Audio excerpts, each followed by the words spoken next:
All right, I am back here on the Just End the Suffering podcast, talking about the New York Jets today, joined by their beat reporter for The Record and USA Today. Andy Vasquez is here. Andy, welcome. How are you? Doing well. Thanks for having me. Not a problem. And I gotta say, this felt like as a Jet fan myself, felt like a long time coming with the Adam Gase era coming to an end. And somebody who was around the team all the time, like, what was like? Did you feel like this was inevitable? Like, basically after they got off to that really rough start prior to the bye. Yeah, I think, when they were as bad as they were those first 4 or 5 games of the season again, it was hard to imagine. Once you start 0-4, your odds of making the playoffs are so little, and this team clearly didn't have the talent to do it, and really didn't even look like a team that was, as it turned out to be, had anywhere near the talent to compete or be competitive for a playoff spot. So you knew he was going to have to be somewhere in the neighborhood of as good as they were last year to keep his job. So yeah, I think very early, I think after that loss to the Broncos, you knew what the ultimate fate was going to be for him. Yeah, and obviously they started doing their interviews. We're recording on Friday night. They've done 4 so far. There are at least 4 more on their list. Sounds like they have a wide net. Based on the list of candidates out there, how do you feel about the way their process is going? Yeah, I think it shows progress from last time for sure. When they were primarily focused on offensive-minded candidates, I think, obviously they didn't hire the right person, and then they didn't even interview guys like Brian Flores, a guy who they've been competing against for years in their division, and ended up going to a division rival. So the fact that they are opening the search to the way every search should be to anyone who can help their team and who is qualified, and not trying to, think that by finding some offensive guru who can help their quarterback, that is the answer. I mean, yeah, that's part of the answer. You are going to have to develop your quarterback, but it can't be the be all end all.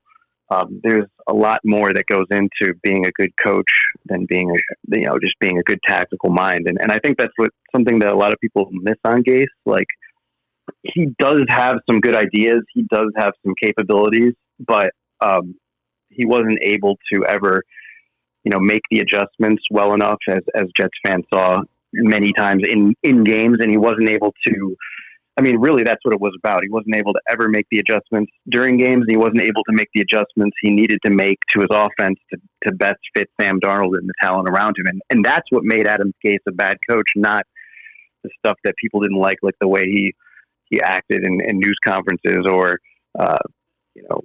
the noise about players not liking him. I don't think he was like a beloved coach by any means, but I don't think he was like this hated figure in the locker room that a lot of players or that a lot of fans think he was. Yeah, I think I was evident by the fact the team played hard down the stretch for him. They did manage to win a couple of games down there, and right now, the list of guys, I do like that there's have wide ranges of backgrounds. There's former coaches, coordinators. I know they rumors about them talking to college coaches. Like, who on the list sticks out to you and says that like this would seem like it could be a very good choice if they were to go that direction? Well, I think the list starts with Eric Bieniemy, and it would be hard to go wrong. It doesn't mean. First of all, here's the thing about all these hires: like, nobody knows if it's going to work out, and you can hire the best guy on paper, and it may not work out. There's some guys it won't work out with probably, but it's the same thing in the draft. Like, nobody really knows until it happens. So, but with a guy like Eric Bieniemy, it would be hard to, criticize that hire, because he's got pedigree. He's been part of an innovative offense. He's respected as a leader. So that's where it would start. And he's been a guy who has been,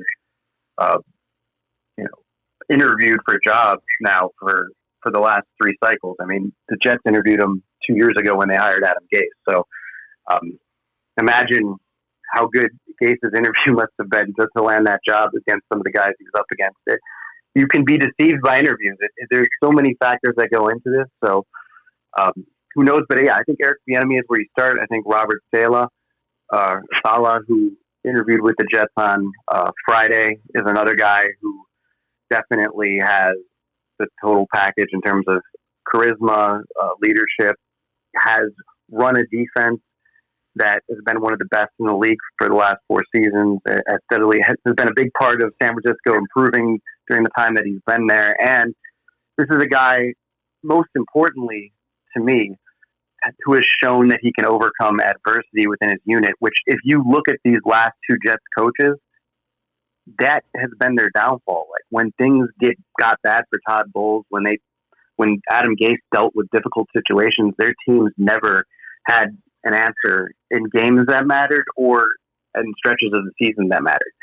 And if you look at the 49ers this year, they lost their best defensive player week 2, had several other key parts in and out the whole season, and were still one of the best defenses in the league. The reason that team didn't go to the playoffs is because the injuries on offense were too much to overcome. So I think it starts with those two guys. Personally, I think Salah is the better fit for the Jets, but just because I just think that is the kind of guy who's going to change the culture, that kind of personality. But there's other guys out there who have great personalities too, and strong units like Matt Eberflus with the Colts. And I think a lot of these guys that the Jets have lined up interviews with have that kind of factor. It's just some of them have been able to show it and some of them haven't. Yeah, certainly fair. And obviously, got to talk a little bit about the roster on the field, and would be remiss given the drama going on in Houston with Deshaun Watson. I know the odds of Deshaun Watson being traded are about the same as the Mets, are the Mets trading for Francisco Lindor for 1 year. They're gonna try and resign him. And the odds of Houston being traded, Deshaun Watson, are slim. But if for some unforeseen reason they decide to back up and put him on the market, should the Jets go all in to try and get him? Well, I think the fact that he wasn't happy enough for it to get out that he's unhappy with the team, that does, I don't think he's going to get traded, but it opens the possibility, right? Like, that's a guy who would never have been critical of the team unless he was seriously pissed. So I don't think it's totally out of the realm of possibility. If they can't prove to him that they've got things headed in a direction he wants, it could happen. But yeah, I don't think it's likely he's going to get traded. And if he is really out there, the Jets should seriously consider it. I don't know what it would cost. It would obviously cost at least that number 2 pick and probably the entire first round, and then, or at least another first round pick next year, and probably more than that. So you would be getting a quarterback that A, can handle New York, B is I should say A is one of the best in the league, B can handle what would come with being in New York, and is respected and is young and in his prime. So yeah, I would make that kind of a deal and do what it takes. But I think the Jets are a little closer to being a decent team than people think, but they have so many holes that it would be hard to give away that much in the draft in terms of draft capital. That would be tough, and it would slow down in terms of what they can do. But they have that money in free agency. They'd still have probably some semblance of draft picks moving forward, and would be able to address some of the needs. And to answer that question at quarterback, a question the Jets haven't answered since Joe Namath, I think it would be worth it.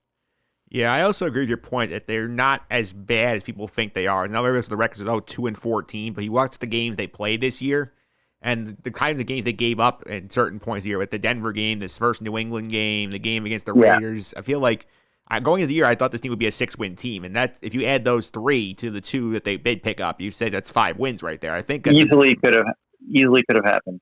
Yeah. I think this team is not as far away as people think, so I think it is a worthy discussion, because if they have the number 2 pick here, and assume we're going to take Deshaun Watson off the board here, what do you think they should do with it? Should they take a quarterback there like Justin Fields or Zach Wilson? Should they take the tackle or trade back? How would you play it?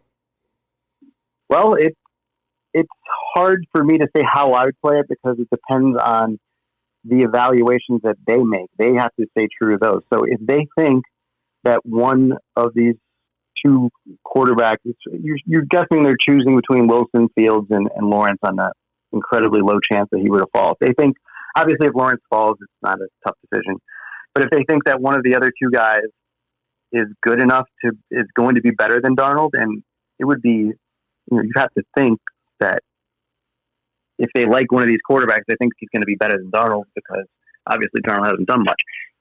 Then you draft the quarterback and you start over on your salary clock. You start over the salary clock with a rookie contract. It's just the right thing to do to build the team. And I'm not saying Sam Darnold is done. I'm not saying he got a fair shake with the Jets, because he may not be done, and he definitely didn't get a fair shake with the Jets. But just for the future of your franchise, the flexibility that having a quarterback that you think can be good under a good contract is huge.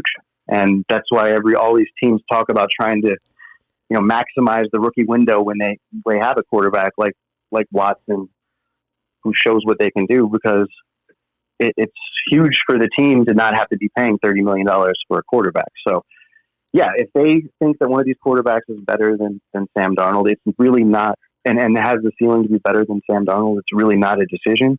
They may not think that, though. I mean, and it would be hard to knock that evaluation, because you don't know with those quarterbacks. But then you get to a risky pick. If you don't think one of these quarterbacks is the answers, then you trade down, I think, and try to stay in the top 10, get a wide receiver, get an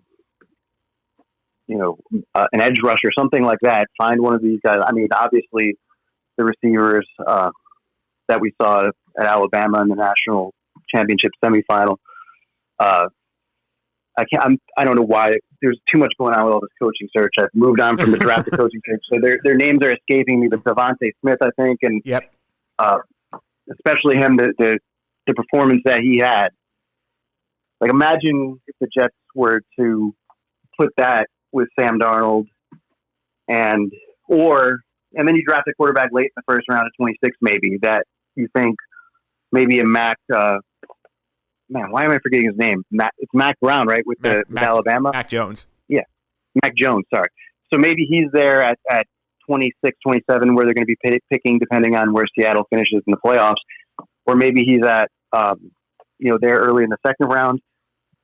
I mean, there are a lot of possibilities, but the problem is, if you're Joe Douglas, you're now going into year 3. If you whiff on one of these quarterbacks, if you don't pick them and they go to another team and end up great, you're in trouble, and especially if the Jets struggle. So it's risky to not pick a quarterback. People think it's safer to stay with Sam Darnold, but I think it's riskier to stay with Sam Darnold, because if Sam continues to suck, and sorry to be blunt, but he has not been good enough with the Jets. And so if Sam continues to play the way he's playing, and one of these two quarterbacks that the Jets pass on lights it up, it's going to be hard for Joe Douglas to recover from that. So it's really interesting.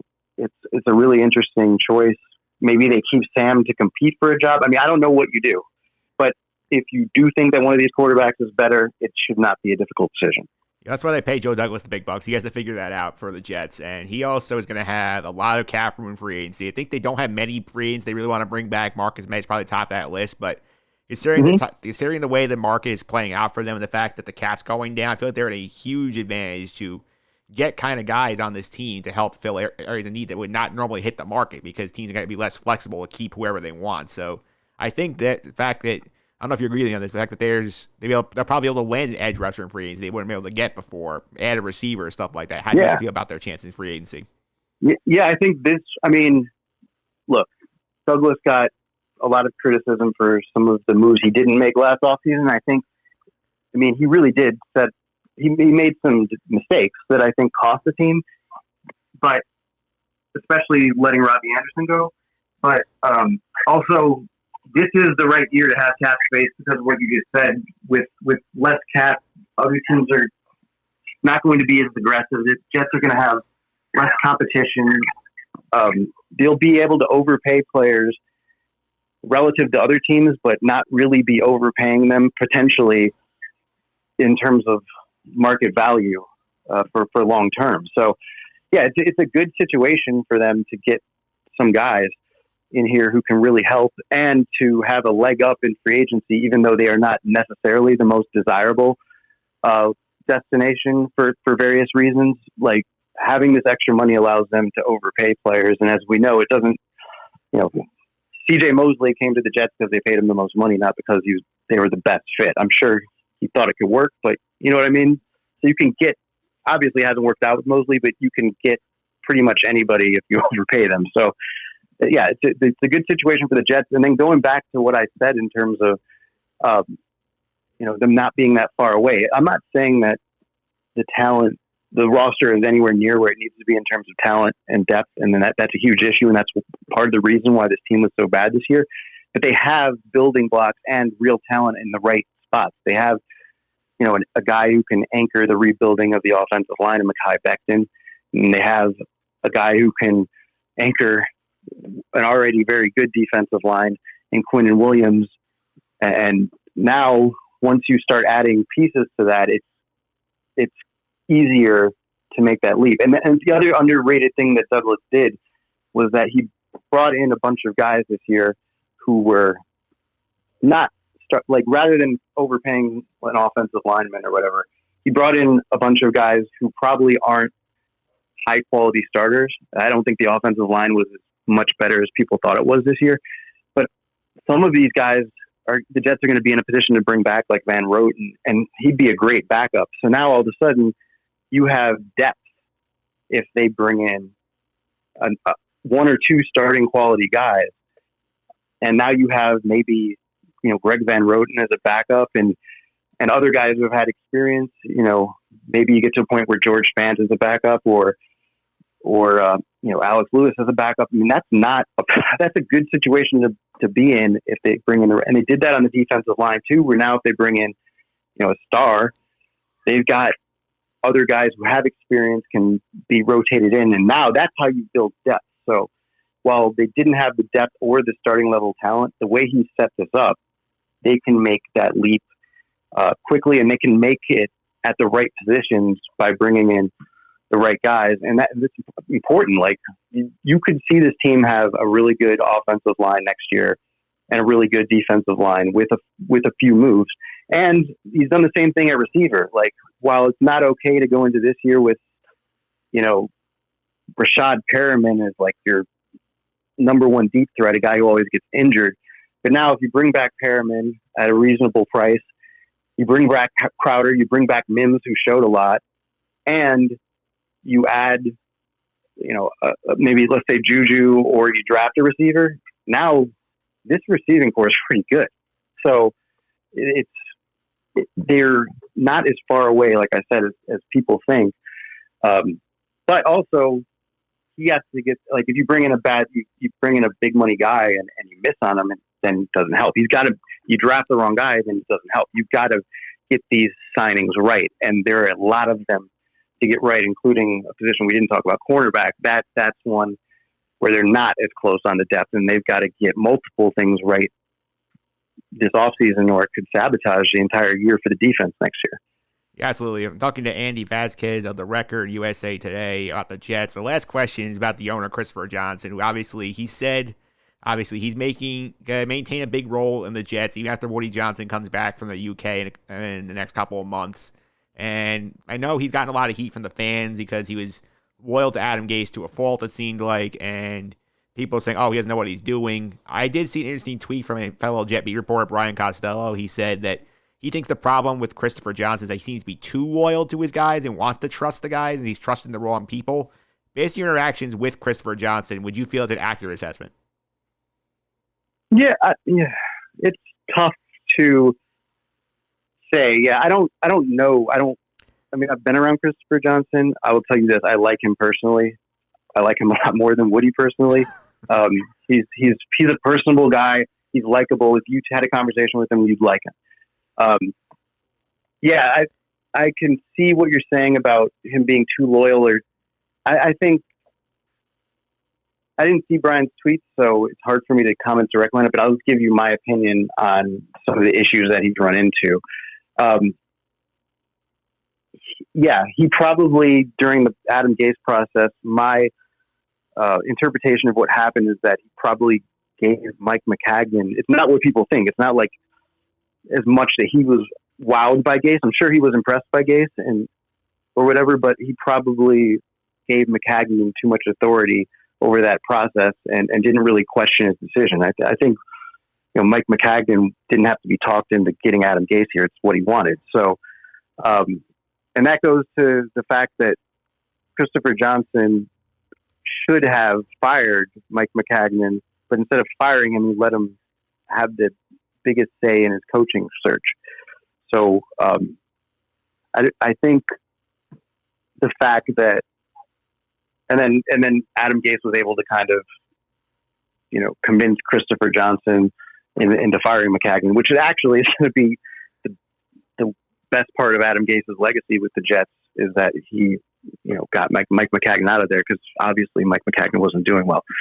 But I guess to answer your question, he can be wowed, I think, and be convinced sometimes to a certain point that, certain things are the right move. And I don't think he's going to push back too hard on the football guys, because he knows they know more about it than him.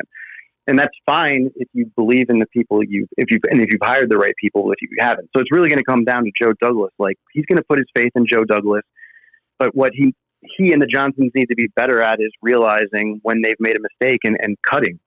And they didn't really have a choice with Gase, but they could have said, we believe with one more year in the right roster, he could be the guy for us. But they didn't do that. That shows he's willing to admit making a mistake. I think that's important.